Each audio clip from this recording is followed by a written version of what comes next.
What's happening, lads, and welcome back to a brand new video. Now, this is my fourth time trying to record this. Yes, fourth, because I pressed the wrong fucking button. But anyways, let's get into this video. So basically, right, this video is going to be ranting about the qualification systems of FIFA since EA Sports has took over the competitive scene.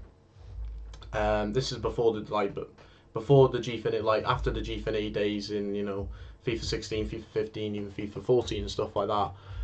So this is since EA have basically taken over the competitive system. So FIFA 17 we start. This is where it all started in FUT Champions. So it's a top 100 in FUT Champions. The top 16 to 20 players would go to the event. So you'd have Paris, you'd have Munich and stuff like that, FIWC. People thought that was actually quite fair at the time. I mean, I was one of them. I thought the system for that was actually fair and how it should be.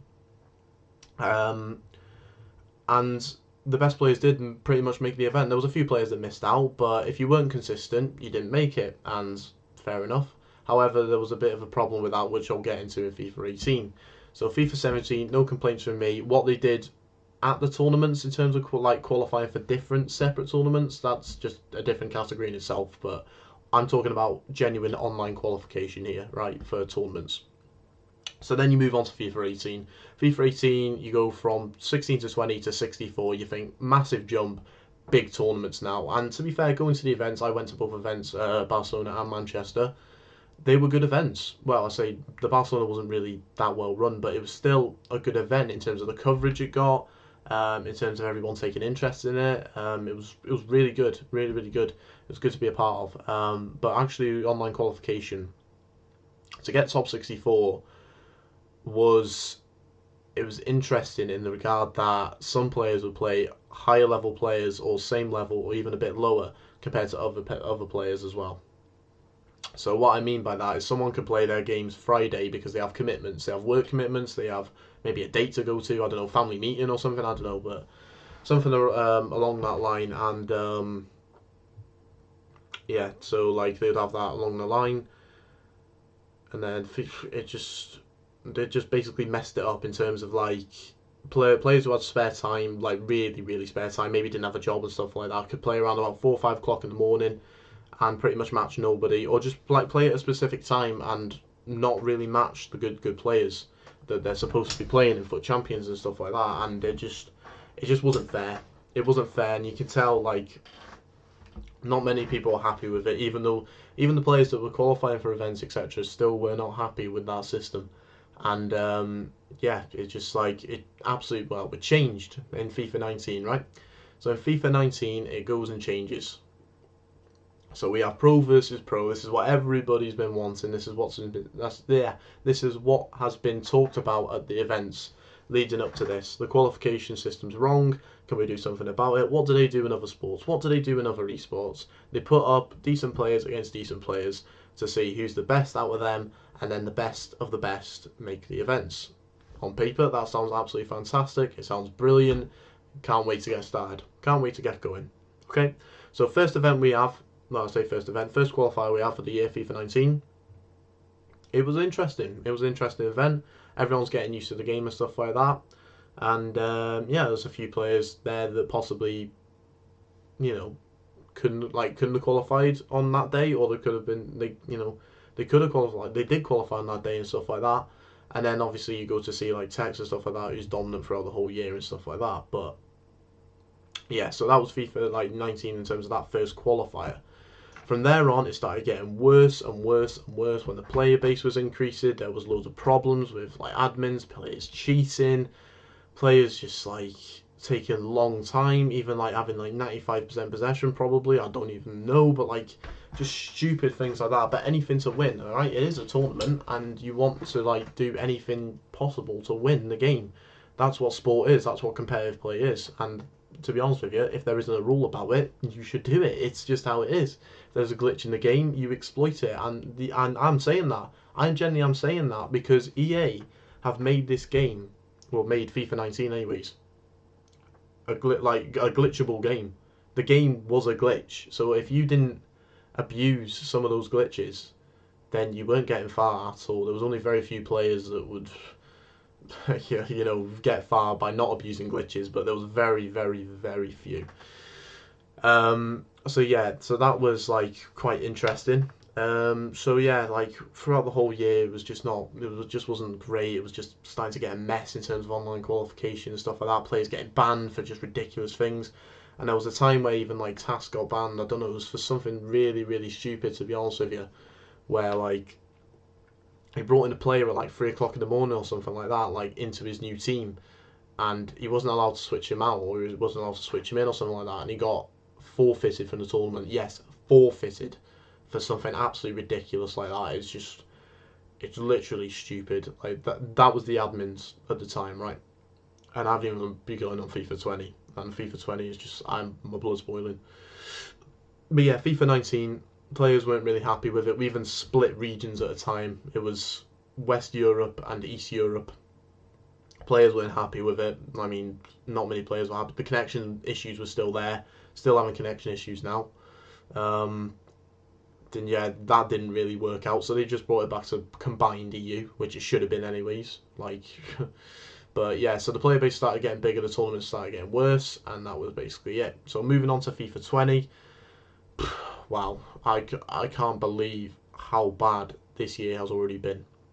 First of all, the game's boring. Second of all, we've had 3 to 4 patches already into the game which have done absolutely fuck all to the game, and we're getting another one.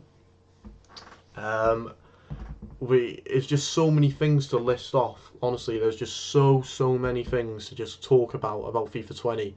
But I just want to talk about like the main ones, like the qualifiers itself.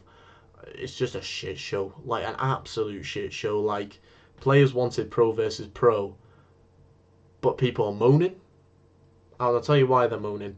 Because again, there's cheating still going on. There's not enough staff on Batify, I think it's called, the website that we use. There's not enough staff. EA, there's no communication whatsoever in terms of that, what's happening in the tournaments and stuff. Forget about the game. There is communication for the game. It just, nothing gets done. But do you blame the guys that are running it? Like, Zaro and Corey are the two guys who are in charge of competitive play. Like, their bosses make the decisions. They can only, I think they're a feeder. This is my personal opinion. I think they're feeders. So from players to them, to their bosses, and their bosses have the final call. And their bosses are EA, or, you know, whoever's like that stage of EA, say, hang on, should we take this to the high panel where actually things can get done, or should we just leave it here and let it float about and stuff, and maybe let more people complain whilst we're making our millions in terms of revenue? Like, it's just fucking stupid. It's absolutely stupid, and people think this is going to change.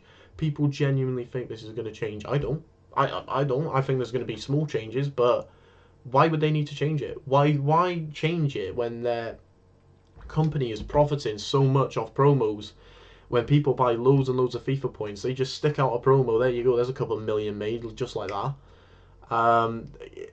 Why do they need to add prize pools in terms of that respect? Why do they need to grow the esport when teams and organisations aren't leaving the esport? They're fucking leaving the esport. They're leaving it. What? Like, this esport's supposed to get bigger, and we're having teams and organisations already big fucking leaving. Look at F2. They've left. They've left. They know there's nothing. There's nothing in it. There's nothing in it unless you are a top player in this esport, a top player that's going to be making, or even like a good content creator or something like that. There's nothing to strive for. There really isn't, and it's a shame. It really is a shame. But yeah, back on track anyways, apart from that little rant. But yeah, so FIFA 20. You got cheaters, glitches, the banning system, etc., and stuff like that. And players just think it's going to change and stuff. It's just not. It just really isn't. But yeah, this qualifier that's just happened, just on Saturday, Sunday gone then, I went 1-3 in that, and that's not the reason I'm ranting and raving. And because I seen what was happening on Twitter after, and I was shocked. I was seeing all the goals and stuff like that. I was seeing what was happening with the admins, what was happening with the bannings and stuff like that. It was ridiculous. It was absolutely ridiculous, and people don't want to carry on. They have a voice. They will say it, but nothing's still getting done. Nothing will get done. They have no reason to change it. They have no reasons to change it whatsoever. People still make the events, and people were talking about boycotting it, right? People were talking about boycotting these events. How the fuck has it come to boycotting for how's it come to boycotting for EA to then for EA to take notice of what's actually going on. Why does it need boycotting? Why does it need boycotting to actually do that? It's so stupid. Like, people need to open their fucking eyes and actually sit back and see what's going on. Like, behind the scenes, you need to go further in depth in it. People sitting there after 40 minutes playing their game, they're trying to improve it, but it's not happening. It's literally not happening. They need to get more staff. They need this. They had a whole fucking year. Listen, honestly, listen. They had a whole year to get this right. FIFA 19, everyone was saying it was a shit show. It was an absolute shit show. They've seen the qualifiers. They've seen week in, week out, because that's what some of the qualifiers were, by the way. They were week in, week out of what was going on, and they decided not to change it. They decided to pretty much keep it the same, with maybe a few added rules and maybe restrictions and stupid shit like that. It doesn't matter. It really doesn't matter. And again, my voice might not matter because I don't have a blue tick on my Twitter profile, or don't have fucking 100k, 500k, 50k, 20k followers on Twitter. Like, my opinion might not matter, but I'm a player of the game that wants to express his opinion and basically give my thoughts on what is actually going on. And people aren't happy with the situation, but are still willing to play it to say, oh, I'm not really happy, but I'll still play the game and stuff like that. Oh, there's an event there. Oh, I'll still play. Don't want to tread on anyone's toes.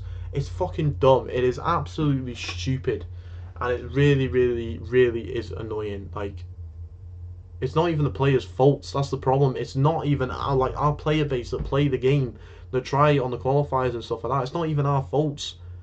Not even our faults, because it should not be coming to fucking boycotting. For EA to just to take notice. It just shouldn't. But that's why nothing's going to get changed. The only good thing that comes out of these qualifying is the events. The events are amazing. The accommodation that EA set up, the travel they pay for, everything. That's a surreal experience. And I've been to multiple of these events.